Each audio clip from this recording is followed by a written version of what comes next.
All right, time for Dan and Kyle in the morning. What is up, Yates? How are you on this Friday? Oh, I'm doing all right, man. We were talking before we started recording that both of us kind of woke up with a little bit of a cold, but we are both powering through, and we are ready to bring some people some mediocre advice heading into Week 13. We are nothing if not professional here as we look to power through our very, very serious minor colds that we are battling. But you guys know what Dan and Kyle in the morning it is. It is a game-by-game breakdown of every game we're going to see this weekend, and including Monday. But before we get into it, let me remind you about our latest giveaway, which is a signed Alvin Kamara jersey. I know he's not on the field. His jersey's still amazing. Just subscribe to our YouTube channel. That's all you need to do to be entered into our December giveaway. That's it. Then go to fantasypros.com/contest. That's it. Subscription to the YouTube channel, which, by the way, is awesome anyway. Over 133,000 subscribers. So go ahead and do that, and then go to fantasypros.com/contest. Also, let me remind you about the My Primer feature, which you probably know about if you still care about fantasy football here into Week 13, because that saves me a lot of time, and it helps me make my lineup decisions as well. That's available over at fantasypros.com/myplaybook. Yates and Pat are doing the primer this year in honor of tags, and with the My Primer feature, you can get basically the primer, but just for the players on your team. It is totally free, by the way, and it's amazing. Just sync your league for free today over at fantasypros.com/myplaybook, and you will get the My Primer feature. Yates, over-under challenge. I don't know why this feels, maybe because last week was Thanksgiving, I guess. Feels like forever. We've done like one show because you had the kid, obviously. We've done one show in like the last 5 weeks. So can we make this one like on the upper tier of mediocre at least? Yeah, we can set the bar pretty high. Let's aim for it. Very good. And we'll say pretty high is a relative term within the context of how good we can do this show. 10 fantasy point over-unders with fantasypros.com/challenge. The over-under challenge, completely free to play. Weekly prizes, season-long grand prize, which is a 2-night stay at a Caesars Las Vegas resort plus airfare. Just go to fantasypros.com/challenge. Let's get into it. Yates, Tom Brady at Atlanta. 22.8 fantasy points. Again, this is 4 points per passing touchdown. 22.8. Yeah, Brady hasn't really done a whole lot here recently to push or to believe in this kind of line, but you look at the last time he played Atlanta, he threw for 5 touchdowns. So I'm going to buy into it. I will take the over here with Tom Brady. I will as well. Matthew Stafford against Jacksonville, a little banged up, obviously. They need a big win here. 21.3 fantasy points. I will also take the over here. I think this is a get-right game for the Los Angeles Rams offense. Hopefully, Odell Beckham Jr. can play. We'll talk about that in a little bit. But, this is a get-right game for Los Angeles, so I will take the over. Joe Mixon against the Chargers, 18 fantasy points. Against Los Angeles Chargers, who are allowing like the most rushing yards per game this year, I'll take the over here with Joe Mixon as well. My number 2 running back on the week, Yates. Cordero Patterson, tough matchup, obviously, against Tampa Bay, 14.1 fantasy points. Yeah, this one, a little bit tougher matchup, especially with Vita Vea back in the lineup. I will go under here with Cordero Patterson, but that seems foolish. I think this could easily prove me wrong here. I'll go under as well. It's going to be interesting to see how they used him, more of a traditional back last week. Don't know if they get away from that a little bit and get creative back again this week. Alexander Madison at Detroit. 14.9 fantasy points. He is my number 4 running back on the week, so I will take the over here as well. You are too low. He's my number 3. Deontay Johnson against Baltimore, 13.5 fantasy points. I think he sees too much work. It's too much volume to take the under here, so I will take the over as well. I feel like I'm taking the... No, Cordell Patterson's under. Otherwise, I'm taking the over on every other one. A lot of these guys are like, top 7 at their position. Yep. Yeah, with Johnson, again, Baltimore struggles to contain the pass, and Johnson's just, 13, 14 targets a game in a half PPR league. He does not need the touchdown to get over that number, so I agree with you. I will go over as well. Tyreek Hill against Denver, 16.4. Hill's been boomer bust this year. He's got 5 finishes inside the top 12, and then 6 finishes outside the top 12 this year. So I'll take the under here. I will bet that Denver's secondary kind of works to contain him. So yeah, I'll take the under here with Tyreek Hill. And to be clear, Hill is still a top 3 receiver for you, right? Yes, yeah, but I'm just playing it safe. Yeah, I got it. I'm not criticizing. I just wanted to make sure. DK Metcalf against San Francisco, 11.9. I got to see it first before I can buy into anything over 8 fantasy points, so I'll take the under. Yeah, I'm not taking over on anything with DK Metcalf at the moment. Devontae Smith at the Jets, 11.2. I think the matchup screams that he can hit the over here, but you got to buy into Jalen Hurts. And you talked about it on the kickoff. Like, we could easily see them just run the ball, take the ball out of Jalen Hurts' hands as a passer. Yeah. So I will play it safe, though. I will take the under. You are the most avid listener of the kickoff. Thank you. I hope everybody does as well. Again, the it's kickoff me podcast. And your mom. Me and your mom. We love the kickoff. I mean, just devoted fans like I've never had before. Mark Andrews, last one at Pittsburgh, 11.5 fantasy points. I will take the over here with Mark Andrews.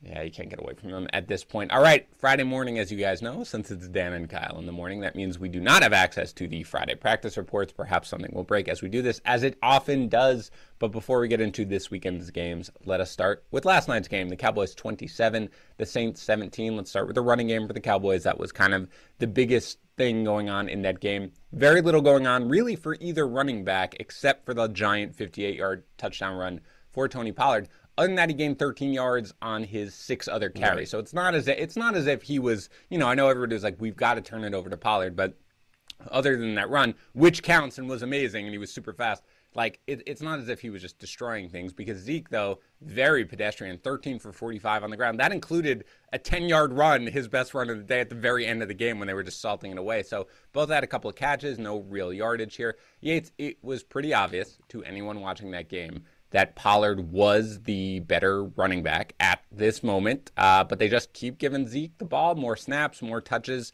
as they have in the past. What do you think about this running game going forward? So someone asked me on Twitter before the game, they were like, Zeke or Pollard tonight? And I said Ezekiel Elliott, and the process was correct. Tags would talk about this all the time. It was like process over results. You looked at CeeDee Lamb coming down at the 1-yard line at one point, and you were like, okay, well, at least he'll be bailed out by Ezekiel Elliott running it in, and they throw that back of the end zone fade to Michael Gallup, which we'll talk about in a few minutes. But that is the process. You were starting Ezekiel Elliott because of his work at the goal line. He's going to see more work than Tony Pollard, and all of that worked out correctly. And you mentioned 6 for 13 outside of the major run for Tony Pollard, and that's what he can do. Tony Pollard is an incredibly talented running back, but he's just not going to see enough work to be a viable top 15 option every single week. So the process was correct. Tony Pollard able to rip off that long run.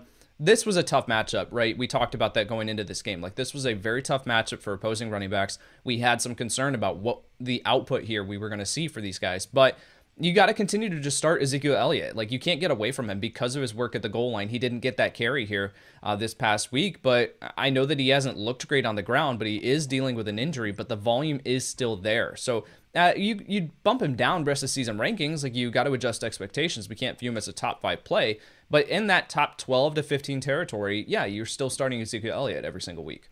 Yeah, I mean, there are a couple of things. Number one, I know everybody saw the one that, for the most part, Yates, he was just kind of running it into the line, gaining 2 or 3 yards. And then there was that one middle of the game where he kind of busted it outside a little bit. He had a little bit of room, and he looked like he was seriously limping, right? And everybody was like, what is happening right now? Why is he in there? But I think that he, you heard Aaron Andrews' report on the broadcast that he says it's like stubbing your toe is the way he described it, which is it hurts every once in a while, but then it kind of loosens up a little bit. And I did think that he looked a little better, even if he wasn't gaining the yards. That one looked particularly bad, but I don't think that's exactly what every run from Zeke necessarily looks like. He's clearly a little hobbled, but I think he still is able to get things done. The schedule obviously lightens up a little bit now. You're not going to be facing the Saints every single time, right? They've got Washington twice, they've got the Giants, they've got Arizona. So it's not this massive run or anything like that. But I think the bottom line, though, is, Yates, when they're salting this game away, and the game really wasn't in doubt. I mean, the Saints had that long Deontay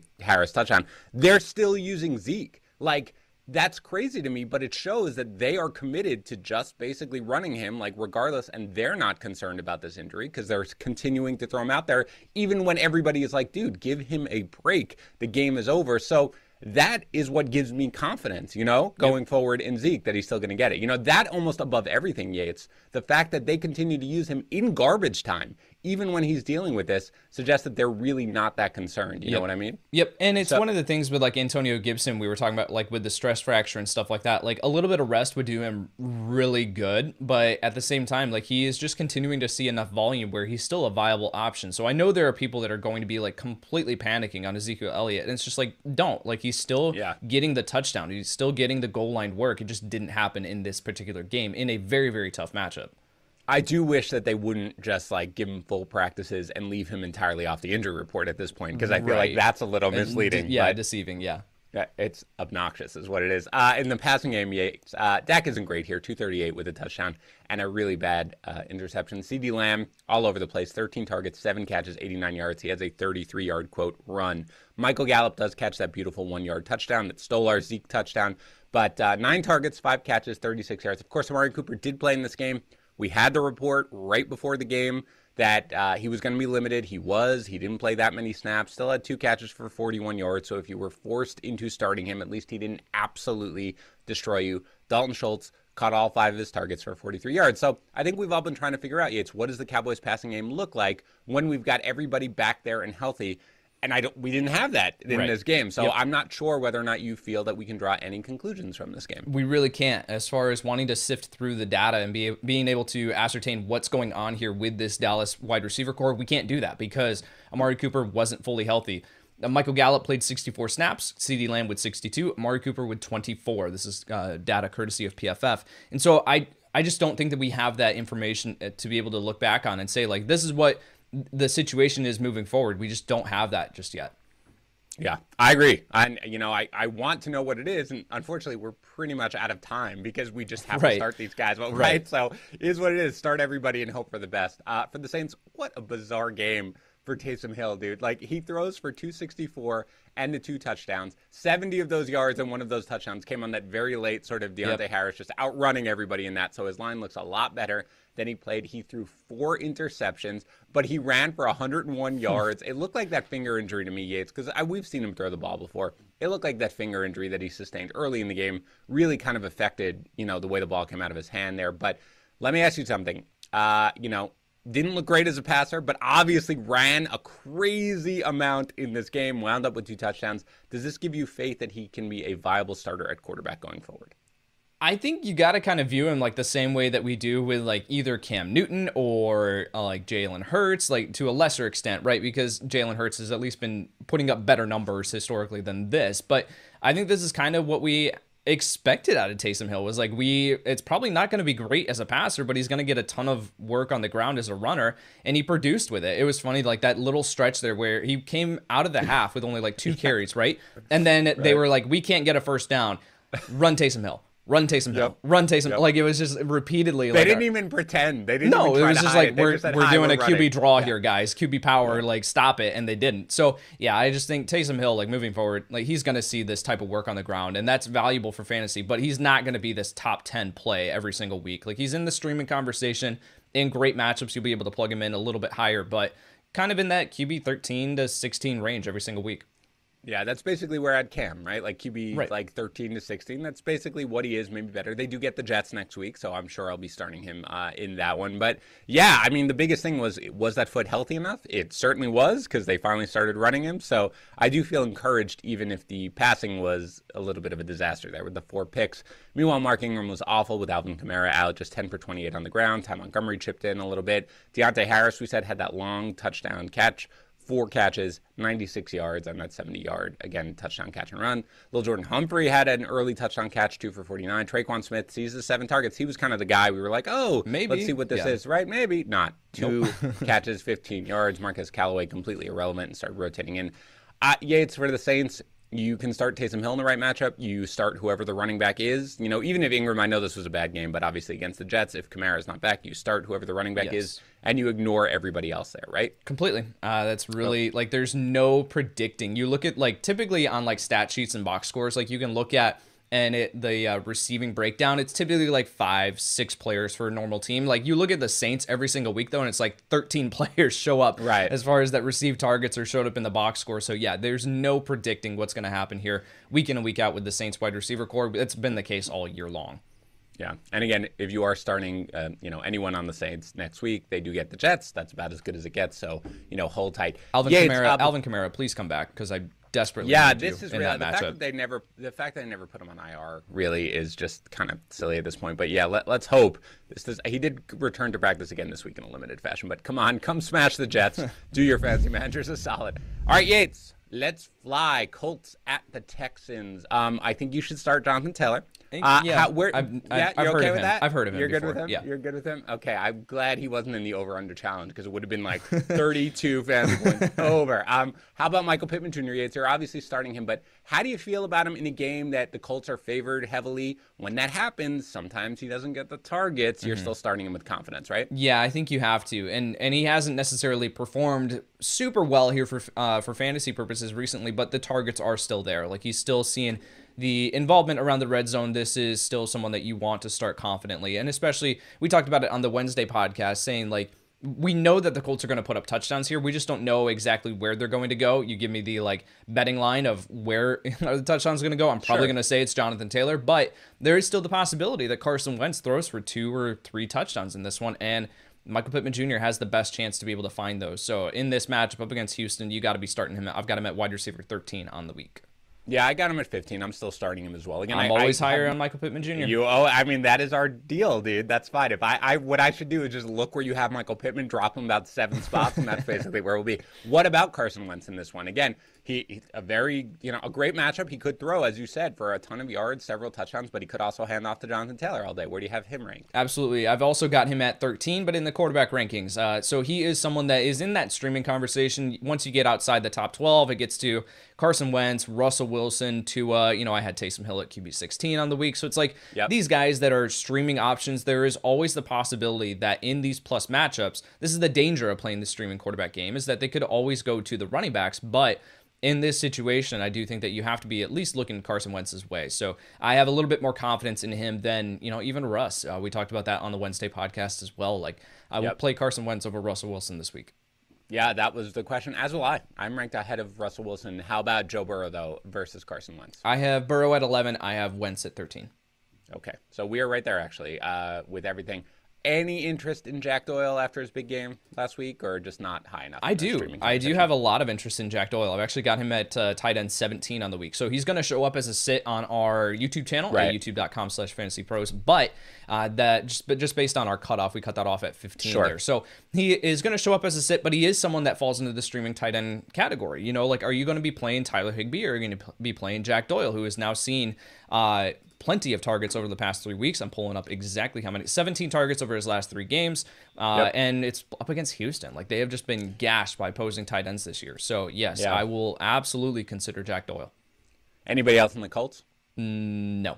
T.Y. Hilton probably going to have a good game because it's up against Houston, but no, you shouldn't be looking at it. That is the correct answer. T.Y. Hilton will have a good game and should be on your bench. For the Texans, Yates, are you still starting the uninspiring Brandin Cooks here? I think that you can still start Brandin Cooks. I've got him at wide receiver 22 on the week. So, I mean, once you get outside the top 20, it is just kind of this like, okay, yeah, you could start this guy. I really don't want to, but yeah, you can start him. So, yeah, I do think that you can still look Brandin Cooks' way.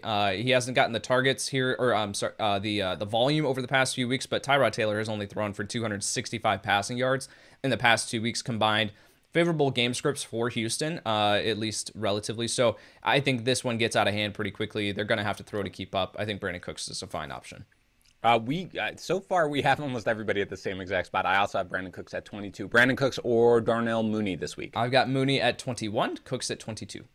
Ooh, all right. I picked a good one. I have Cooks slightly higher than Mooney, but they're all very close. How about the running backs here? Yates, Rex Burkhead, or David Johnson? I mean, it's a terrible matchup, obviously, but we did just see Leonard Fournette score 75,000 fantasy points. Right.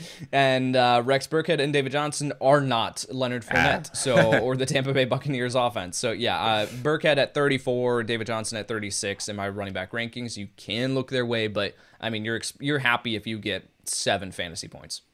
And ignore the rest of the Texans, correct? Correct. Vikings at the Lions. How high do you have Jamaal Williams here as he fills in for DeAndre Swift? Right now, I have Jamaal Williams at RB17 on the week. There is the possibility that he moves higher than this as we get closer to kickoff, but I feel pretty confident in that range. Like, he's going to see plenty of work. He doesn't have the talent level of DeAndre Swift, but the volume is going to be there. So I, kind of put him behind Josh Jacobs, David Montgomery. Like, he's right in that range for me. So Jamaal Williams at RB17 on the week. Yeah, right now he's at 18. Ingram was at 17 for me. But yeah, the Vikings defense is pretty banged up. They can be exploited by running backs. It's really tough. And, Dan Campbell comes out and says he's going to get a big workload. So you got to have him certainly in your starting lineup and relatively confidently here as they play him at home. TJ Hawkinson again, with Jared Goff back, a confident start in the tight end landscape. Yeah, I've got him at tight end 5 on the week. Any interest in Josh Reynolds or anything like that? You're looking at Josh Reynolds, Amon-Ra St. Brown. Those are the only 2 wide receivers that you can consider on Detroit. You're looking at them as Josh Reynolds like a boom or bust flex play. Like you're completely plugging him into your lineup and just hoping because you're projected to lose by a ton, and right. You have nothing to lose, right? Like that's kind of the situation for Josh Reynolds. Amon-Ra St. Brown, you really shouldn't be looking at his way at this point anyway. So, but those are the 2 that you should at least consider in Detroit. Yeah, I agree with that. Yates, you mentioned Alexander Mattison for the Vikings here. You had him, at 4? RB4 on the week. Yeah, can't avoid him. I have him at RB3. Again, of course, you are starting Justin Jefferson. Of course, you are starting Adam Thielen. Are you streaming Kirk Cousins in this one? I am. Kirk Cousins at QB9 on the week. If we love, Justin Jefferson and we love Adam Thielen, I've got them both as top 12 plays this week. If we love them, then we should absolutely love Kirk Cousins. And he has been... when he lines up under his center, he's been getting the job done. So, yeah, Kirk Cousins at QE9 on the week. It's true. You got to pay a little more attention to who you're lining up behind. Kirk Cousins or Derek Carr? I have Cousins at 9. I have Derek Carr at 12. Okay. All right. How about Cousins or Matthew Stafford? Ooh, I have Stafford at 8, Cousins at 9. Very good. Are you starting Tyler Conklin or anything in this game? No, I'm not. There's the possibility that he has a good game because it's a favorable matchup up against Detroit, but no, I've got him at 20 on the week. Okay, very good. Giants are visiting the Dolphins. For the Dolphins, look, let's continue to talk about these streaming quarterbacks very quickly. How about Tua here in this landscape? Any interest in starting him? I've got him at QB 15 on the week, so I do think that you can look his way. It's a close decision for me between Russell Wilson and Tua Tagovailoa, honestly, and that's kind of crazy to say, but Tua is, the fourth, only the 4th quarterback in NFL history to complete more than 80% of his passes in back-to-back games with a minimum of 30 attempts. He has been getting the job done. So yeah, I think in this matchup up against New York, I know that they just shut down Jalen Hurts, but Tua and Jalen Hurts from a passer perspective on different planets. So I will take Tua. It's a streaming option this week. How about Myles Gaskin, Yates? The workload is there. He gets the touchdowns. I know. It's bizarro world here. If you really like 2.5 yards per carry, but 75 carries a game, then Gaskin's your guy. What do you think of him in this one? We made the joke last week, the Myles Gaskin line is the low-end RB2, probably where I've had Myles Gaskin every single week, RB24. That's the Myles Gaskin line. And Myles Gaskin line moved up just a couple of spots this past week. Yeah. He's now at RB21 on the week for me. So someone that you definitely can still consider. You probably have to start based on the running back landscape, and you should feel relatively confident in doing so. Yeah, I've got him at 20, so that's kind of where he sits in my rankings, actually now 20. I'm like, all right, when I balance out everything, especially with the goal line work, I do have him there. So wide receivers, obviously Jalen Waddle has just taken a huge step up. Do we think DeVante Parker is going to play in this game, Yates? He's returned to practice, right, this week? I really haven't heard a ton on DeVante Parker. I think that even if he does return, he's someone that I think has value in adding to your bench. We talked about him on the Waiver Wire podcast. I think he has value in adding him to your bench. I just don't know if I'd be looking to play him necessarily this week as a flex play. Yeah, I agree. The Giants have obviously a couple of decent cornerbacks. So I am at right now, just sort of, this is a very, very loose ranking that I have right now because I need to see the reports. I need to see how involved he'll be. I'm at 40, sort of you can get away with him if you absolutely have to at this point because he was relatively reliable. He was seeing a ton of targets when he was healthy. Minimum of 7 targets in any game that he's played so far this year. Well, as somebody, obviously, who has a lot of shares of Jalen Waddle, let me hope that Parker does not suit up here. How about Gesicki, Yates? I don't know, man. Gesicki, once upon a time, was an uber reliable guy that we just put in our lineup now, but you got a lot of guys in here now who are knocking on the door of this top 12 tight end. What do you think? Yeah, from weeks 3 through 8, Gesicki had just one game where he finished worse than the tight end 10 in half PPR scoring formats. Since week 8, though, Gesicki has yet to crack the top 12 again, and he even has a 0 for 0 for 0 performance sprinkled in there. So, he's now watching guys like Durham Smythe outperform him in this same offense. So, yeah, he's someone that I've got at tight end 13. On the week, I think there are better options that you can pivot to. If Foster Moreau is still there on your waiver wire for some reason, I'm playing Foster Moreau confidently over Mike Gesicki. I am as well, actually. We'll get to Moreau. I really like him. I talked about him, as you know, on the kickoff. ECR, I think, was at 15. Might be at 14, but I'm playing him as a top 10 tight end. Yep. We will get there when we get to the Raiders. For the Giants, look, Saquon hasn't looked good. There was a 32-yard run that looked really good, and nothing else has really been good. But I assume, given the fact that he is, quote, healthy here, you're just starting him without question, right? Not necessarily, actually. So with Saquon, I talked about him as a top 20 running back that I have concerns with on the Wednesday podcast, saying, like, with Saquon, the whole entire conversation had been centered around, okay, is he healthy? And last week we got that clarity. He led the entire NFL in snap share at the running back position for their respective teams. Like Saquon Barkley, 87% snap share, 18 total opportunities. And you see that and you go, okay, that's pretty good. I feel pretty good about Saquon Barkley. And then 3.1 yards per carry, 3.25 yards per reception, like just not getting it done. So Miami's run defense is actually pretty solid. So I've got Saquon at RB 19 on the week right now. And so I think there are better options. Like I would play Jamaal Williams. I'd play CEH over him. Josh Jacobs even.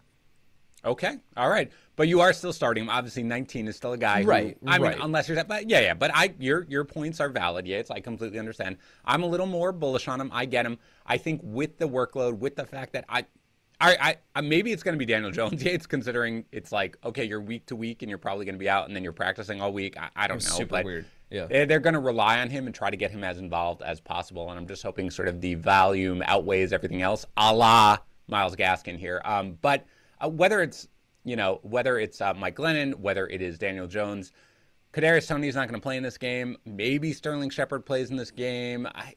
However you want to break it down, Yates. Who other than Saquon Barkley would you consider starting on the Giants this week? Trying to project who is playing for the New York Giants this entire season has been an absolute nightmare. I think Kenny Golladay at wide receiver 43 on the week for me. And Sterling Shepard, I think, would be right around that same range if he suits up. And honestly, that's pretty much it. Yeah, I would prefer to start Shepard over Golladay if Shepard suits up. But you do have the risk of re-injury, as we saw in the most recent game every single time. But still, Kenny Golladay, man, I have no interest in doing it. Mike Glennon or Daniel Jones doesn't matter to me. I really just have no interest in getting there. So maybe Shepard if he starts, but even then, I am treading super lightly here. I don't want to invest too many chips there in that. Let's go to the Bucs to the Falcons. The Bucs are pretty easy here. You're starting everybody, the Tom Brady, Evans, Fournette, Chris Godwin, and Rob Gronkowski. None of them, makes you have any sort of second thought about them. Correct? No, none whatsoever. I mean, this is a bounce back game for the wide receivers, I think, with Chris Godwin and Mike Evans, especially now that we have the clarity that Antonio Brown is going to be out for the next 3 weeks. Yeah. So, I think I've got Godwin at 7, Evans at 9, and then, of course, Gronk. I mean, I've got him at tight end 3 on the week, and Fournette at RB5, and Brady at QB2 on the week currently. Yeah, start everybody. You just got to start everybody. Yes, I have Godwin 4th and Evans 9th. So they're both top 10 guys. This hopefully will be a monstrous game. And again, the one thing about Brown, all the shenanigans aside, is just that when he is not there, even with Gronk there, like you do feel like there should be in the right matchup enough production for everybody, right? Like that's the thing. Like when Brown was there, you were like somebody's going to get left out. But at this point, in a matchup like this against Atlanta, I think you can pretty confidently rank both receivers in the top 10, and everybody else obviously is a smash spot. Yeah, really quickly before we move on from Tampa Bay, we talked about this on the Tuesday podcast, which if you guys have not listened to that, the rest of the season strategy with Matt Harmon, you need to go back and listen to that podcast. It was an incredible conversation. Yep. And we talked about these guys who are like high upside, high level insurance running backs. And one of the players that like I really hadn't even considered falling into that bucket is Ronald Jones. Like Ronald Jones is available on waiver wires everywhere. And what happens if something happens to Leonard Fournette? God forbid, knock on wood. But like, what happens if Leonard Fournette goes down with an injury? Then you have the starting running back for the Tampa Bay Buccaneers unquestioned, right? It's not going to be Giovanni Bernard. It's going to be Ronald Jones. So if you are listening to this and Ronald Jones is still available on your waiver wire, you are sitting like you're going to make the playoffs easy. Go pick up Ronald Jones on your bench. He needs to be rostered. Yeah, it's a great point. And I do think that that's what fantasy managers should be doing, by the way, at this point, is when they look at any spot on their roster that isn't absolutely necessary, go out and look at anybody like Jones. And you're right, I think like nobody puts Jones in the Sony Michel sort of category, right? But he absolutely is, because if Leonard Fournette gets hurt, Jones vaults into a locked-in starter in your lineup every single week on a great team. So it is a great point, but you're not starting Jones, of course, in this matchup. For the Falcons, Cordero Patterson, you are starting Yates. Kyle Pitts, talk to me about him. Oh, man. Kyle Pitts at this point, I will play Foster Moreau over him this week. I will play Pat Freiermuth over him this week. I have Kyle Pitts at tight end 11 on the week. What have we seen here from Pitts here recently to make us buy in confidently that he can be a top 12 play or top 10 play every single week? Just Dave Richard put this out on Twitter earlier this week, but like, he's only seen one red zone target since they came out of their week 6 bye. Like, this is just, he's not seeing work in the key critical areas of the field because they can't get to those key critical areas of the field. So, yeah, at this point, Kyle Pitts, it's a fine matchup, but we thought the same thing last week against Jacksonville. So Kyle Pitts at tight end 11 on the week for me.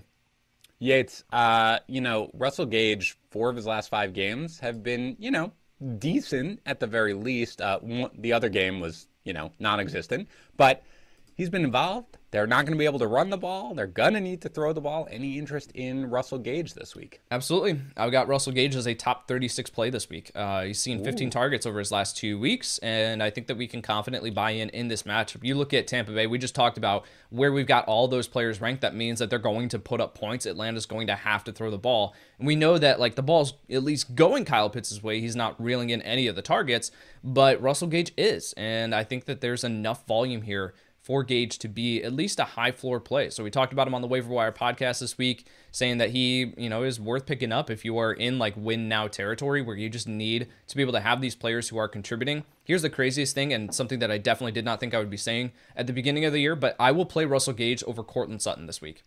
Yes, I do agree with that for sure. Courtland Sutton, man, I love that guy's talent, but this is not going to happen. Yeah, I agree. I think that, high-end flex at the very least. And the downside is there, but they're going to be behind. They are 11-point underdogs in this game. They're going to need to throw. They're going to struggle to run the ball. So I would have anticipated that line was higher. 11 points is actually not that bad. All right, well, go jump on the Falcons. You're taking the Bucs. Right, the Bucs. Yeah, not that bad. Yeah, as am I. By the way, I'm already in our betting pros, which you guys should check out our betting pros app. I have already logged my pick here for the Bucs. All right, Eagles and Jets. Let's start with the Jets. Yates. Are you starting Elijah Moore here in this game now with Zach Wilson under center? Oh, man. Yes, you can still start him, but I've got him at wide receiver 30 on the week. This is someone that it's crazy to say, but like fantasy managers are like, can we get Joe Flacco back, please, for Elijah Moore? This is crazy. Yeah. Zach Wilson, yikes. I've got him at 30 on the week. He will see volume, but man, it's just not going to be pretty. And I'm not expecting Corey Davis to play in this one, just given that he hasn't really been practicing. If he does play, do you have any interest in Davis? Does that affect how you feel about Elijah Moore? It would bump down Elijah Moore probably even further if Corey Davis does suit up. But at that point, no, you're not looking Corey Davis's way as anything more than kind of in that same range of like Kenny Golladay. Any running back for the Jets? Tevin Coleman, Ty Johnson, the touchdown machine. Austin Walter. I think Tevin Coleman can deserve like mid-range RB3 consideration, but that's about it. There's the narrative that Ty Johnson could be involved as the pass catching complement if the Jets are playing from behind, but that's just not a guarantee. That's not a game that I want to play. So Tevin Coleman, and that's just I've got him at RB30 on the week. Okay. For the Eagles, we're expecting Jalen Hurts to suit up here, Yates? That is correct. Okay. However, I don't know if he's going to be 100% dealing with that ankle injury, which could limit his rushing potential. So in this matchup, you want to play Jalen Hurts, but I think that we need to exercise a little bit of caution here. I've got him at QB 10 on the week. There is optimism on Miles Sanders, after he left the game last week with the ankle injury. So let's assume both Miles Sanders and Boston Scott play. And Boston Scott missed practice with a non-COVID illness as well. So a lot of uncertainty. Let's assume both these guys play and Jordan Howard does not. I think we're probably trending in that direction. How do you feel about both running backs in that scenario? I do think that Miles Sanders deserves consideration, especially in this matchup. So right now I have Miles Sanders, who says that he's going to play at RB20. On the week, and then I have Boston Scott at RB27. There is the possibility that Sanders moves further up, as we get practice reports today and stuff like that. So he could rise higher, but yeah, I definitely think he deserves starting consideration. The question would become do you play Miles Sanders over Saquon Barkley? Right. That's a question for you. For me, well, unless Miles Sanders is fully healthy, great, reports, and Boston Scott isn't in any way limited. If they're both there, I just think like they're both going to kind of cap the upside a little bit of the other one. Although realistically, we might see like 50 carries here from the Eagles at some point, given that they should win this game handily. But yeah, both guys are definitely starters. I have both guys ranked basically where you do, minus a couple of spots. So again, I'm a little wary of sort of how much they'd cap the other upside. How about both Dallas Goedert here and DeVonta Smith? They're really the only two guys who you can consider starting, but they make it happen on because they have such a high target share, but not the high target volume because Jalen Hurts throws so infrequently. Coming off a couple of bad games, how do you feel about both options? I think you can look Goddard's way purely because of the matchup. If it was any other matchup, I'd probably be saying like, no, I'll go somewhere else. But I've got Goddard at 12 on the week. And it's kind of the same thing for DeVonta Smith. Like DeVonta Smith, man, he should have had a big game last week because he was wide open on the final play of the game. If you haven't seen that clip, go watch that. He was furious, and rightfully so. So I've got DeVonta Smith at wide receiver 24 on the week, kind of threading the needle there, landing in the middle with DeVonta Smith. Like, could be a top 15 play this week or could finish outside the top 30 because, they don't throw the ball a ton in this one. Yates, make my lineup choice, Dallas Goedert or Dawson Knox this week. I'll go with Dawson Knox. I've got Knox at 6, so I've got Goedert at 12. Okay, Goedert is in then. Cardinals at the Bears. Sorry, buddy. Cardinals at the Bears. Let's start with the Bears. David Montgomery, feeling confident with him? Yeah, as a mid-range RB2. I've got him at RB16 on the week, so he's still seeing plenty of work, still seeing plenty of the snaps here for Chicago. I think he was second to Saquon Barkley last week as far as running back snap share. So, yeah, I definitely think he's a solid play, but the offense is kind of just capping his upside. Who are you expecting to start at quarterback in this game, Yates? As of right now, I do think it's going to be Andy Dalton, but I got to see the practice reports on Friday. If Fields gets in like a full practice today, then absolutely I think he's going to start, but he's been limited. At least it's a positive sign that he's returning to practice with that rib injury. I think we wait one more week for Fields, though. We assume that Allen Robinson's not going to play in this game since he hasn't yet returned to practice. Where do you have? You mentioned Mooney earlier. Where do you have him ranked, and does it change whether or not it's going to be Fields or Dalton? Yeah, I got asked this question yesterday on our Discord stages, and Mooney is at wide receiver 21 for me. Do I move him down if Allen Robinson comes back? Yeah, I move him down, but like 4 spots. Like he's not going to move a ton here because Robinson, even if he does play, I don't think is going to be anywhere near 100%. So, and Mooney has just kind of emerged as a very, very viable option moving forward. So yeah, I've got Darnell Mooney at wide receiver 21 on the week. Yeah, the question was on quarterback, not whether or not Robinson plays. The question was that if it Fields or Dalton. Oh, I'm sorry. That's all right. Yeah, it really doesn't move because like Mooney has been producing whether it is Andy Dalton or Justin Fields. So yeah, sorry, I don't think that changes a ton. That's okay. Yeah, I think we're pretty set on Allen Robinson not playing at this point. I mean, given the fact. Cole Kmet, just in the conglomerate of like, high-end or mid-tier tight end 2s at this point? Yeah, he's kind of all clumped together with, like, Hunter Henry, Gerald Everett. Like, I've got him currently at tight end 21 on the week. So there's the possibility that changes as I sit down and go back through with a fine-tooth comb. But, yeah, you can do better at the tight end position. We are expecting Kyler Murray and DeAndre Hopkins back in this one, right? Yes. As of right now, all signs are pointing to that happening.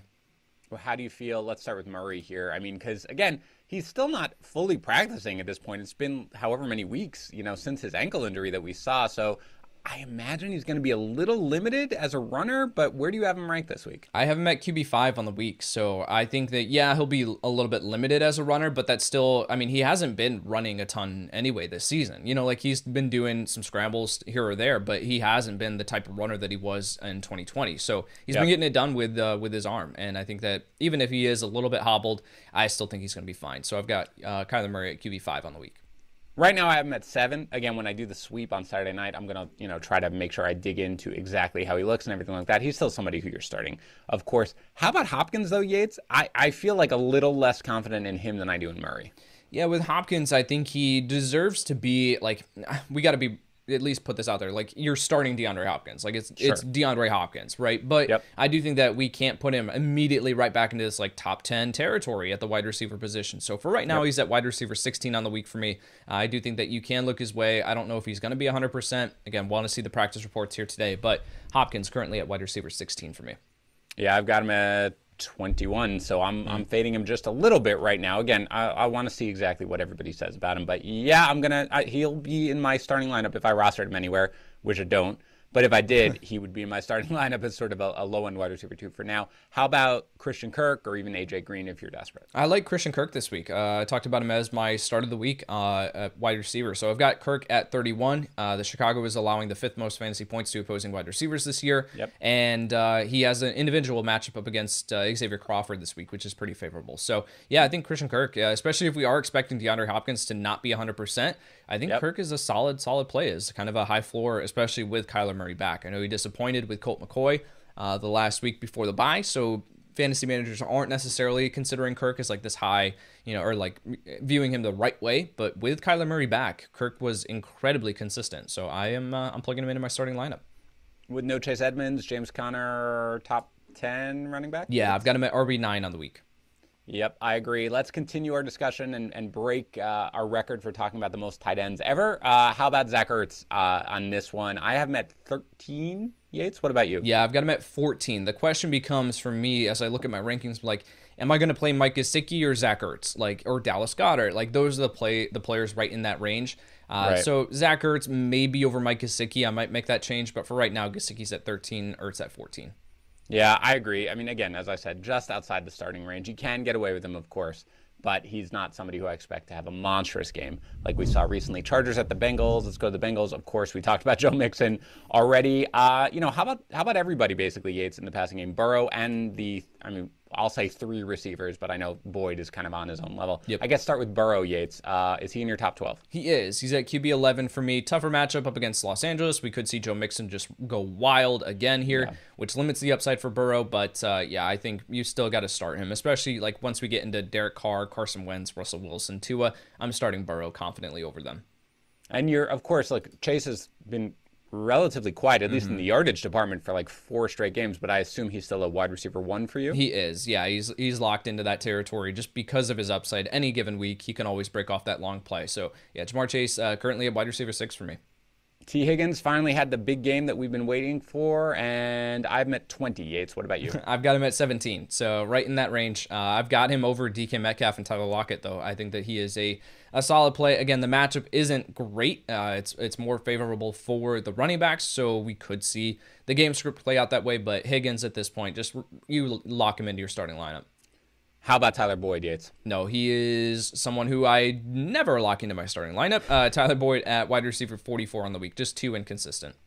Yeah, I think the best way I can say about Tyler Boyd is, like, I can see a scenario where you have to start him as a flex, but when I was, frantically moving Amari Cooper down, my rankings right as that report came out right before the game that he's basically going to be, severely limited, I basically said, what's the line that I would play Amari Cooper over? And Tyler Boyd was that line for me, right? Like, I would take, like, a very, very sort of, limited Amari Cooper in that game over Tyler Boyd. So that's kind of how I feel about it. For the Chargers, Yates, again, no CJ Uzomah, by the way, I should say, right? Because we have to talk about every tight end. Very good. For the Chargers, of course, Austin Eckler. We've got Keenan Allen. Talk about Mike Williams, as we must every single week. What do you think about him this week? I don't want to play Mike Williams, but I will probably have to play Mike Williams just based on the wide receiver landscape. So Williams, I talked about it on the podcast on Wednesday, saying like he is just so inconsistent. He either finishes as a top 16 wide receiver on the week or outside the top 40, and he has not finished anywhere in between that range this season. So I've got Williams at 27 on the week. He is someone that you plug in as a mid-range wide receiver 3, kind of someone that you can play because of his upside, but you got to recognize that there is a lower floor. And Cincinnati allowing, off the top of my head, like the 8th fewest fantasy points to opposing wide receivers. So I'm not really rushing out there and saying like, yeah, let's start Mike Williams with full confidence. Williams or Chase Claypool this week, Yates? I've got Claypool at 26, Williams at 27. That was actually the example that I used on the Wednesday podcast, was saying like I will play Chase Claypool over Mike Williams because I feel like they're the exact same player. Like they're one of these guys who come with plenty of upside. They'll be high yardage guys with big plays deep downfield, but you can't really rely on them as solid top 20 plays or anything like that. Clearly, I should have listened to the Wednesday podcast before man. this, but I want to come into this unfettered, Yates, and not have any idea how you feel about guys, but glad I picked the right guy. Those are the 2 guys, basically. The reason I asked, I'm looking at my rankings. If you're watching on our YouTube channel, you see me looking to the right. Those are my rankings that I look at, so I try to pick guys, and those are the 2 guys, Yates, that I'm sort of debating as well. So good to see that we see this sort of similar ways. And Justin Herbert, Yates, you're just starting here, even though he's a little bit inconsistent, right? He is inconsistent, but yet at the same time, like, you still start him. So I've got him at QB6 on the week. As do I. Nobody else, right, for the Chargers? No, you're not looking at the tight ends. That's the correct answer. I didn't even ask about them. That's how much, how little they matter here. Jaguars at the Rams. You're starting James Robinson, but it is worth noting again that he was limited on Wednesday, then downgraded to did not practice on Thursday. I'm still going to expect him to go right now, assuming that he goes. Yates, even in a matchup against a very, very, what's sure to be angry Rams defense, Seriously. You're still starting him, right? Yeah, I've got him at RB13 on the week. Yeah, no doubt there. Again, I'm a little lower than consensus. I have him at 16, but still, I am starting him. I mean, I ask about him every week, and every week I don't want to start him, and every week I feel like I rank him as like a flex that most people will have to start in deeper leagues. Marvin Jones, what do you think?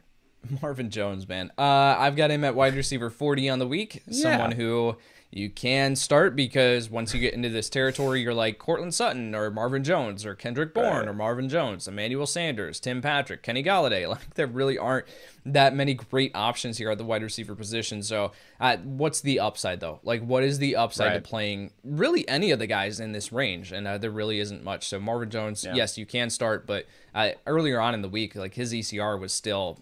his ECR has just been ridiculously high so far this season. He's at wide receiver 37 in ECR right now, so still fading Marvin Jones.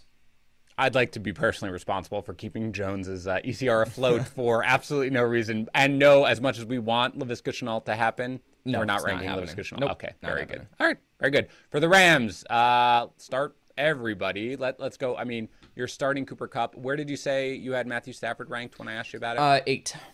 Okay, so he's a starter for you. We'll talk about the other wide receivers in a second. I do want to talk about the running game here because Darrell Henderson has missed practice so far. I believe it's a quad, right? That's what's bothering him. Now, Sean McVay was optimistic on the fact that he was going to play this week, as he is with Odell Beckham Jr. But again, a coach saying he's going to play doesn't mean much to me until I actually see him out there. So assume Darrell Henderson plays this week, Yates. You are starting him without thinking twice about it? Absolutely, in this matchup. I've got Henderson, assuming that he does play, at RB11 on the week currently. I might even move him above like James Conner and Cordell Patterson. So that's kind of where we're viewing Darrell Henderson. You lock him into your starting lineup. The issue becomes where we had that, optimism that Darrell Henderson is going to play and Odell Beckham Jr. That has now changed with OBJ. So a report came out earlier this morning that OBJ is now, like, his status is up in the air. With he was downgraded to a DNP. With that hip injury, it's like a hip pointer, I think is what I had heard. So there's question now that if whether or not OBJ is going to play.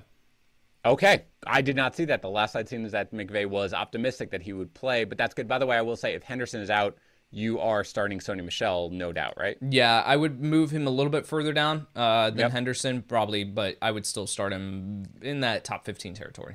I'm still starting Henderson, of course. My mild concern, obviously, is that the Rams are heavily favored in this game with Henderson a little banged up. Do you see them sort of, ease off him a little bit as the game goes on, just to, even if he does start, to give Michel more work? But you're obviously starting Henderson. So, okay, OBJ, no OBJ. I don't know if it really matters in how you feel about Van Jefferson, but starter sit Van Jefferson this week. You start him. I've currently, assuming that OBJ plays, I've got Odell at 28 and then Van Jefferson at 29 in my wide receiver rankings. So both these guys definitely worthy of consideration due to the matchup. And then I think if OBJ sits, then Van Jefferson would probably move above. I'll probably play him above Brandin Cooks. That would probably be that range for me, like as a top 22 play. Okay, very good. Tyler Higbee, Yates.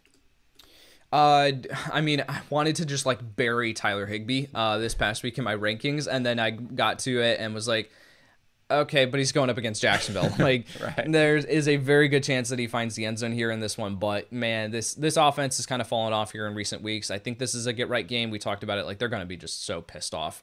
So I think this is a get right game, but you can still consider him, but it all depends on the other available options. At this point, I would play Jack Doyle over Tyler Higbee. So I've got Doyle at 16, Higbee at 17 on the week. Tyler Higbee or Logan Thomas? Logan Thomas by a mile. Coming into that game, football team at the Raiders. Where do you actually have Thomas ranked, Gates? I have him currently at 8 on the week. Wow. All right. I love it. You know you can't be too bullish on Logan Thomas for me. I am not that high on him, but still, I do think that you can get away with him as a potential start. Antonio Gibson comes off the bye and is just a huge workhorse running back at this Does my point. heart good. Does my heart I good. mean, good for you, Yates, by the way, because you called him buy low, Yep. right, earlier on the season. I thought you were plumb insane with that because I was like, I don't know what anybody's doing or why anybody would do this. This looks terrible. He's been great since coming off the bye, and they have no issues whatsoever about giving him the ball nonstop throughout the game, which is good because their offense looks better with that. Obviously, we have J.D. McKissick, questionable at best for this game, so it could be even more for that. I have Antonio Gibson at 7, so I am there with you. Terry McLaurin, Yates, kind of just been mad the whole year, but still an obvious start for you. Yeah, he's still at wide receiver 12 for me. Bring in a high floor at least, and then the matchup is great. So I think you at least consider Terry McLaurin. If it was a tougher matchup, you bump him down into like the wide receiver 18 kind of territory, but due to the matchup, you got to play Terry McLaurin. Taylor Heineke or Tua Tagovailoa, Yates? Pretty close. I've got Tua at 15, Heineke at 17. I love watching Taylor Heineke. Like watching last Monday Night Football, I was like, the NFL is just better when we have Heineke playing. Like he is just so scrappy, so much fun to watch, especially after he like escaped that sack. I was just like, okay, sign me up. Like I'm a Heineke fan. I've got him at 17 on the week. Definitely think you can consider him as a streamer. He's kind of that last line for me of guys that I feel confident in streaming. Then we get into like Jimmy Garoppolo, Matt Ryan, Tyrod Taylor. So I definitely think you can look Heineke's way if you're in a pinch. Yeah, we again, I'm with you on this. I think he is sort of the last guy like, okay, I feel okay with him sort of in this sort of range of a guy I could throw in my starting lineup if I absolutely had to. I certainly feel that way about Derek Carr. Even probably with no Darren Waller here, Yates, I still have him ranked, assuming no Waller, at 11 this week. What do you think? Yeah, I've got him at 12. Because of the matchup, I think this is where we can consider Derek Carr, and especially too. Well, let me say this. If Deshaun Jackson misses, and this sounds crazy to say, like where we rank Derek Carr is going to depend on Deshaun Jackson, but that deep threat in this offense is crucial for Derek Carr. And with Henry Ruggs out, like we saw him struggle. And then as soon as Deshaun Jackson came back and started to came into the lineup and started to get acclimated, like we saw Derek Carr's stats take an uptick. So I think that we can look his way, especially because of the matchup. But if Deshaun Jackson, who is currently banged up in practice, if we don't have that deep threat in this offense, that speed element, then Carr would probably move down to QB 15 for me. I'd probably downgrade him just a little bit. It's a good point. And again, we were screaming from the rooftops for weeks about you need the deep threat. Like it's very clear what happens here. Nobody is respecting the deep threat without Ruggs. Everybody's just crowding it. That is why Waller, that is why Renfro was not really getting it done. With that threat there, it does open things up. So I am currently ranking things as if Deshaun Jackson is going to start here. And for me, that puts Hunter Renfro, Yates, at wide receiver 18. Ooh, I like what it. do you think about him this year? This week, sorry. Yeah, I like it. Especially with Darren Waller out of the lineup, I do think that we can look Renfro's way. And if Jackson isn't there, then I do think that it's worthy of consider. I'm in that same range. I've got him at wide receiver 22 on the week. I had just moved him above Brandin Cooks as we were talking about Cooks there lately. So yeah, I've got Renfro at 22 on the week. I think he's absolutely worth considering. And I will mention too, as I was talking about Deshaun Jackson, I was like, I remembered that they have Tyron Johnson on the roster too now. So that Johnson would be able to step in as that deep speed element in this offense. So I actually, even if Deshaun Jackson doesn't play, I might still rank Derek Carr where I've got him. I don't know, man. It took them, 3 games to figure out, you have Deshaun Jackson, please do this. God forbid Deshaun Jackson's out. I don't know if they'd immediately be like, oh yeah, we can just put in Johnson and make the same thing happen, because I do not trust him, but I do trust Foster Moreau this week, who is my tight end 9. What do you think? I have Moreau at 9 as well. I am playing Moreau. I would have played him over Dalton Schultz last night. I had Schultz at 10, Kyle Pitts at 11, Dallas Goedert. I'm playing Moreau because of, and I got asked this question, Moreau or Pitts on the Discord stages yesterday, and I was like, man, this seems crazy to say, but I'm going to go with Moreau because he has more involvement around the red zone. He has the opportunity to find the end zone, which Kyle Pitts does not. He has one touchdown on the year, Pitts does. So Moreau, I think you can confidently play him because of his upside to find the end zone. And that's why I've got Logan Thomas at 8. Thomas would have been a smash play last week if he had been able to reel in that touchdown right at the end of the game. Right. So, yeah, I feel confident in Thomas. I feel confident in Moreau. And then once we get outside that range, then it kind of becomes just kind of a crapshoot. Yeah, absolutely. Zero issues with starting Moreau this week at all. I'm doing it confidently in a league. I think you should do, garage door. Always there, baby. Don't worry about it. Anybody else here, Yates, for the Raiders? no, you're not considering Bryan Edwards. Drop him. I went back into my lineup in one league this past week after the Tuesday show and was like, I used Bryan Edwards as an example. I was like, if you're still hanging on to Edwards for some reason, like drop him on and go pick up Ronald Jones or Marlon Mack. And then I looked at my lineup and realized I still had Bryan Edwards sitting there. I was like, oh yeah, get this guy off my roster. I will pick up that high-level insurance running back. So yeah, get Edwards off your roster at this point. Way to practice what you preach. Ravens at the Steelers. You're starting Lamar Jackson. You are starting Hollywood Brown. You are starting Mark Andrews. Are you starting Rashad Bateman, Yates? I think you can still look his way.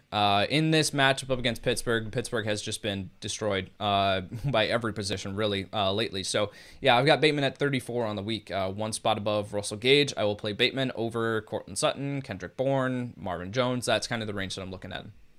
How about Devonta Freeman? He obviously maintained the bigger role, of course, but, Latavius Murray was in as they got closer to the goal line, so it does put a little bit of a cap on his value. How do you feel about Devonta Freeman this week? Yeah, I've got Freeman at 25 on the week, so definitely someone that you can still consider, and Andrew Erickson made a great point on the Wednesday Start-Sit show, saying, like, Freeman in this matchup against Pittsburgh, we kind of see Pittsburgh from a run defense standpoint, and we say, like, oh, I gotta be scared of that, but they have just been gashed here recently. So I think Freeman is someone that you can consider. You got to worry about Latavius Murray being used around the goal line, like you mentioned, but the volume should be there for Freeman. The matchup isn't as scary as we once thought. So Freeman definitely can be considered. Yeah, right now I'm at 23. So that is somebody who I'm just starting as a low-end RB2, but I'm not that worried about it. Again, he did get, twice as many touches essentially as Murray last one. I think they know what they have in him, even if it wasn't a particularly impressive fantasy effort.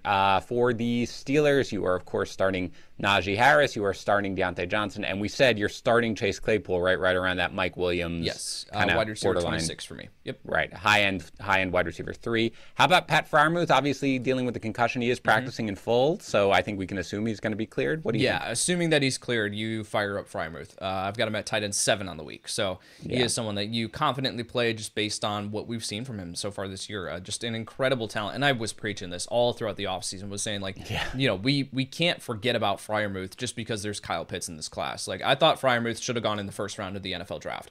And looking back at what he has done so far this year, again, rookie tight ends do not produce. Like, they just do not produce. But Freiermuth is talented enough to be able to do it. And looking back, I think I was right that he should have gone in the first round of the NFL draft. So Freiermuth, yes, you start him over Kyle Pitts this week. He's been fantastic. I did not expect this to happen this quickly, really. I mean, I thought it was a great buy in Dynasty, but not necessarily this year, of course. Eric Ebron being injured, and opening the door, but he makes plays, dude. Like, he really does, and he's just so clearly earned, justifiably, Roethlisberger's trust as you get close to the end zone. So I agree with you. Right now, I am ranked at 12th, but that is more of a, like, okay, guys, if you had to make the decision right now because of the uncertainty with him, he will move up as we get closer to Sunday. 49ers at the Seahawks. People were asking me, Yates, where I had Elijah Mitchell this week, and I was like, I have him 6th. I believe my rankings are slow right now to come up. Yes, I have him 6th. Where do you have him? I have him at 6 as well. Yeah, I mean, this is just awesome. And by the way, he's involved in the passing game suddenly, and he's just getting so much volume, and there's no Debo in this game, so even those 6 rush attempts, whatever. Without Debo Samuel, even though Samuel wasn't really factoring in over the last couple of games into the actual passing game, what does that do for your Brandon Ayuk ranking, Yates? Yeah, let me talk about Mitchell really quick, because I want to be able to come on here on the podcast and talk about the players that I hit on. I want to be able to talk about the players that I missed on as well, and Elijah Mitchell is one that I have missed on. In our last rest of season show where we talked about trades, and there were several different scenarios that Ryan threw at me, and I took the other side of the Elijah Mitchell one, where I was just like, I'm baking into some of the injury concerns here with Elijah Mitchell, this offense, Debo Samuel starting to be utilized. Like, there were a lot of reasons where I was concerned about Elijah Mitchell, and I missed. So Mitchell moving forward, like, man, just lock him into your starting lineup because of that workload, and he's looking great with the opportunity. Brandon Ayuk, you asked about him. I've got him at 18 on the week. Like, you fire up Brandon Ayuk in your starting lineup because there is no Debo Samuel. And it's crazy where the season trajectory for Ayuk this year, like the roller coaster that it has been, where everyone was like, yes, we will rank in week 1, we will rank Brandon Ayuk at like wide receiver 18. And then week 2, okay, 40s. 45, 50, okay, drop him. Get him off your roster. I don't want to ever see Brandon Ayuk again. Okay, now we're coming back up. Now, okay, we've come all the way back to like wide receiver 18. So, yeah, I think at this point, man, you start him.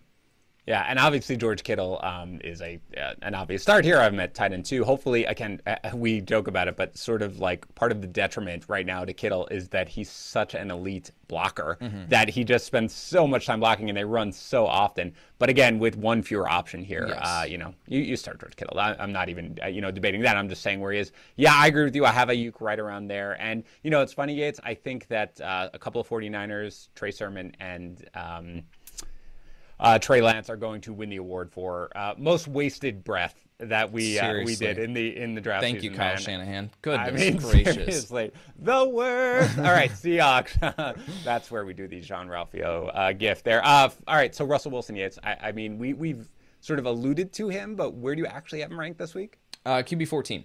So Yeah. he's someone he saved his fantasy day last week with that late touchdown, but this offense is just completely broken. And the report from Ian Rappaport earlier this week about them signing Adrian Peterson because they're in win now mode was just like gold. It was just pure gold.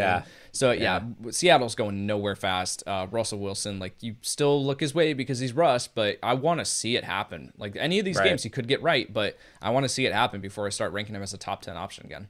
Yeah, I have him at 15. I am one spot behind last night, Taysom Hill, because it was just something where I was like, if I am in this situation, I'd rather take the guaranteed floor with the rushing at this point than the, I don't know what we're going to see right now from Russell Wilson. And again, it is that he doesn't, look that good in terms of his accuracy, not what he used to, but his decision making is also terrible. Like he's obviously, he never really has looked at the wide open guy in the middle of the field. He loves to take the shots without the accuracy it's there, but he also just looks indecisive right now. Like, he looks rusty still. And with that, there's a situation obviously where I'd start him, and we get to that line. It's like the Taylor Heineke line where I'm like, okay, I'll take Russell Wilson here. But that's where the line is for me, for sure. I'm going out of my way, if I can, to not start him. Even with that, though, Yates, even with how unproductive, especially DK Metcalf is, both Metcalf and Lockett are in your starting lineup, right? Joe was talking about this, and it's like with DK Metcalf, you are in it's a rock and a hard place, because it's like you can't take DK Metcalf out of your starting lineup. One, because you don't have a better option, most likely. Like, if you have 3 other options that are better than wide receiver 19 in my rankings, like, congratulations, like, great. Then you can bench DK Metcalf, but that is most likely not the situation for other fantasy managers. So you have to start DK Metcalf, but at the same time, you don't want to start DK Metcalf. So any of these games, I talked about it, any of these games, we could see them get right, and Metcalf could just pop off and be a top 5 option, but that's far from a guarantee at this point. So I have Metcalf and Tyler Lockett back-to-back at wide receiver 19 and 20 in my rankings this week. Yeah, I'm not that far off. I'm right now at 14 and 17, but yeah, I'd still be starting them. And again, there was, a report just, today that, Pete Carroll, we've got to get Lockett the ball. We've got to get DK Metcalf the ball more, and that's great. Let's just, I'll believe it when I see it. Right, exactly. Pete Carroll, not always the most forthcoming individual here, or at least he always looks on the bright side of life. We'll say that for the guy. For the running backs, Yates, are we expecting AP to suit up in this one? I really don't think so, and I don't think it matters. You're not starting AP, you're not starting Alex Collins or DJ Dallas. Like, just run away from this backfield. Very good. That's what I want to do as well. Again, we have to talk about a tight end. Gerald Everett has been sort of the one guy who you're like, oh yeah, look at you. Gerald Everett kind of producing. Where is he basically in your tight end ranking? He's at 18. So, yeah. Okay. Oh, look at you. 18 for me. He's someone that you can look at, but I would put him in that same territory of like Doyle, Higbee, Hunter Henry. Like, I'll play Doyle over Everett this week. Yeah, once upon a time, Yates, I was very optimistic on Gerald Everett, so I want to make him back to be a good thing. But yeah, he has been a little more involved. But I agree, although I do have my ranked one spot ahead of Jack Doyle. So if you were very desperate for a tight end, I would go with that. Broncos at the Chiefs. For the Chiefs, usual starting Patrick Mahomes, Tyreek Hill, and Travis Kelce. Where do you have Clyde Edwards-Helaire ranked? I've met RB18. Definitely someone that you should consider. Okay, I'm at 19. Anybody else on the Chiefs, or just the big 4 as usual? No, Darrell Williams saw more snaps than CEH in his first week back, but I expect off the bye week that's going to change. So Williams is down at RB33. Still worth holding on to in your rosters. He falls into that same territory. Obviously, we've seen it with the high-level insurance running back, but you definitely can't look his way. I agree. He has to be rostered. Make sure that's clear. Every sort of guy who would vault up in rankings with an injury in front of him at running back has to be rostered at this point. But I agree. I'm trying not to start him in this one, but I would start CH, as would you. For the running backs for the Broncos, Yates, we have this report right now that Melvin Gordon is 50-50 for the game. I really hope we get clarity because this is the Sunday night game. So God help us if we have to wait on him and you don't have a backup. But let's talk about the running backs. If Gordon is good enough to go, and then what would happen to Devonta Williams if Gordon can't go? I'm not going to say anything negative about Melvin Gordon because they'll still somehow find out and then like just bury me on Twitter. Melvin Gordon at RB23, Javonte Williams at RB22 in my rankings, assuming that both of these guys play. If Melvin Gordon does not play, let's fire up Javonte Williams. I would probably move him above James Robinson at RB13. Like that's probably where he would fall. So as a borderline RB1, it's a tougher matchup. Like Kansas City has started to get things together on defense. So if it was a better matchup, then I'd be saying like top 5 play. But we got to exercise a little bit of caution due to the matchup. But this is what fantasy managers have been waiting for when they drafted Javonte Williams in like the 6th or 7th round. This opportunity to be able to see what he does with the full workload. I will say that this is the first week, assuming that both of them are healthy. I think the first week, they've always been right around each other, that I actually have Williams ranked ahead of Gordon. I always just sort of lean to Gordon because he gets like the beginning, factors in, again, always around the goal line. So this week, assuming both of them play, I do have Williams now ranked ahead of Gordon. Both guys, though, again, in the low-end RB2 range, as I say every single week. And I agree with you as to what would happen with Williams if Gordon were to miss this game. Wide receivers, Yates. Look, I'll just throw them all out there. I assume that Jerry Jeudy is the highest of the Broncos wide receivers for you, correct? That is correct. However, he is at wide receiver 32 in my rankings. So he has finished as the wide receiver 57, wide receiver 22, wide receiver 39, and wide receiver 66 over his past 4 games. Jeudy is... There are too many mouths to feed, and this was my main concern with like guys like Noah Fant coming into the year was like there are just too many mouths to feed where we cannot view this offense, especially with Teddy Bridgewater or Drew Lock throwing them the ball, as a like high-powered unit that's going to sustain the fantasy value for all these guys. So Jeudy at 32 because he is going to see the most targets, and then Courtland Sutton, man, it has been terrible. If I told you that Sutton had 7 receptions for 95 yards and 0 touchdowns, you'd be like, that's a pretty solid game. No, that's over his past 4 contests. So yes, Sutton is at 37 just based on the fact that Denver might throw a little bit more in this one, but otherwise, man, look elsewhere. Yeah, right now he's at 41 for me, and I love Sutton again as a talent. But yeah, since Judy's been back, it's just been nothing in this offense here. How about Noah Fant, though? We mentioned him. I mean, where does he fall in the conglomerate of streaming tight ends? That is a perfect way to describe it. He's at tight end 15 for me. So someone that I would play, I'd play Zach Ertz. I'd play Dallas Goedert. I'd play Foster Moreau for sure over him. I agree with all of those assessments. Patriots at Bills, Monday Night Football. I'm going to enjoy this one. Let's start with the running backs here, Yates. Obviously, we had Zach Moss, a healthy scratch on Thanksgiving. Devin Singletary and Matt Breida came in. Breida started, but then he was basically benched for like the majority of the middle of the game. He wound up with the garbage time receiving touchdown. Singletary looked decent in a couple of runs there late. What do you expect? Are you starting any Bills running back in a tough matchup here? You can look both at Singletary and Breida because they're, starting running backs for an NFL team and they should see work in this one, but I've got Singletary at 29, Breida at 31. Like that's kind of the range that we're viewing them. So I would give the slight edge to Devin Singletary, but that is, they're essentially neck and neck from a projection standpoint. So, I do think that you can look their way, but again, it's like Tevin Coleman sandwiched in between them, like Darrell Williams. Like that's kind of the range that we're at. I really don't want to start these guys. I think there are better options available. And unless I missed something, it's like have you heard anything on the Moss thing? No, and that's part of it too. Like you got, especially with the Monday night game, like you have to bake that into account that we could see just Zach Moss like activated again this week, and then at that point, then the Singletary and Breida rankings are just way too high. Correct. And I think, did you say 29 and 31, Yates? Yes. For running back? That's exactly where I have them as well. Singletary 29, Breida 31. But again, even if I have them ranked there, I would be looking for guys around them if I could to start over them just because that's where I would expect. But we don't know unless we hear a report whether or not Zach Moss is suddenly going to be active on Monday night, which we can't plan ahead for. And if he is, that throws everything into doubt. So yeah, just avoid both those guys. You are not avoiding, though, Josh Allen, and you are not avoiding Stephon Diggs. And you said you had Knox at 6? Yes. Is that right? Yep. Okay, so you're starting him confidently. What about Cole Beasley or Emmanuel Sanders? I will give, it's kind of the same thing with the running backs. I've got Cole Beasley and Emmanuel Sanders right on that edge of like start sit, where we got Beasley at 39 and Sanders at 41. So I will give the slight edge to Beasley, but Sanders has done next to nothing here recently for us to kind of consider him for starting lineup. So I'll give the slight edge there to Beasley. Otherwise, I would prefer to look elsewhere. I'm in the exact same spot you are, except, again, like 3 or 4 spots below. So I'm fading both, but I do have Beasley slightly higher. For the Patriots, how about the running backs here? Yates looks kind of like an even split here. Yep. Which one, or are you starting both? I've got Damian Harris and Ramondre Stevenson at 26 and 28 in my running back rankings, respectively. So, again, you can look their way, but they don't crack the top 24 for me. I would sandwich in between them is Boston Scott, even with Sanders, assuming that he's going to play. Like, I think Scott has some flex appeal this week, too. So, I've got both these guys where you can start them, but it's a tough matchup. They're not seeing the majority of the work, either of them. So, it's like, what's the upside with them? They're floor plays. Yates, Kendrick Bourne, Jacoby Myers. I mean, obviously they're very, very difficult pass defense, but there is no Tre'Davious White here anymore. So what do you think about them? I've got Myers at 36, Bourne at 38 on the week.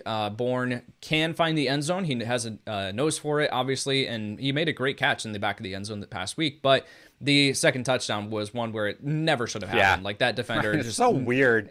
I mean, and it's great. Like, it's a great play from Bourne. Like, I don't want to take that away from him. Like, he did what he took advantage of the situation, and he had body control and was able to stay in bounds. But that defender just needed to, like, push him just a little bit further just to make sure that he went out of bounds. He was just like, all right, you're going to go out of bounds. It was like last night with Williams chasing him down. Pollard was like, I'm watching, and then just go. Ahead, so I think Bourne, like, in this matchup, yes, no Tre'Davious White, but this is still a very, very solid pass defense and defense altogether. So Bourne at 38 for me, Myers at 36. You can look their way, but as low-end wide receiver 3, high-end flex plays.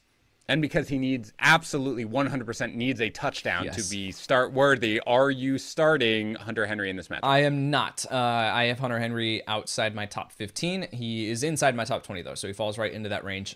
Someone that you can look at, but you've got to recognize that he is a complete touchdown or bust option. He is 21 for me, so that means you should probably start him because every time I fade him, he seems to be able to catch that touchdown. Every time I buy in, he goes 2 for. It's Mike Williams for me this year. Every time that I fade Mike Williams, he goes off. To be fair, I think that's Mike Williams for everybody in our industry right now. All right, that's going to do it for today's show. Thanks to our sponsors, Pristine Auction. Again, we actually go out there and we buy a lot of stuff, both for us, for me, for the kids as well, from Pristine Auction. Go to pristineauction.com, PRISTINE auction.com. Use our code FantasyPros in the registration field for $5 off. Thanks also to Ultimate Fan. Start opening packs, building that squad, and playing for prizes now. Download Ultimate Fan for free from the App Store or Google Play. Visit fantasypros.com/fan. fantasypros.com /ultimate fan. Pardon me. Good Lord. I've been up for way too long. fantasypros.com /ultimate fan. Everyone is fine. Nobody worry about it. All right, guys. I hope you have a great weekend. I'll be back, as always, on Sunday night. Make sure to check out our Sunday morning stuff here with Yates and Joe on our YouTube channel, youtube.com/fantasypros, giving you start sit advice.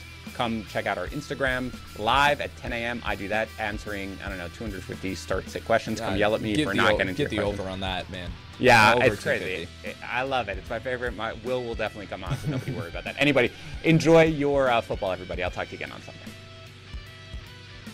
Thanks for tuning in to the Fantasy Pros YouTube channel. Don't forget to check out our featured videos. And while you're at it, make sure to follow us on Instagram, Facebook, and Twitter at Fantasy Pros, so you can get the latest news and updates to give you the edge you need in your fantasy league.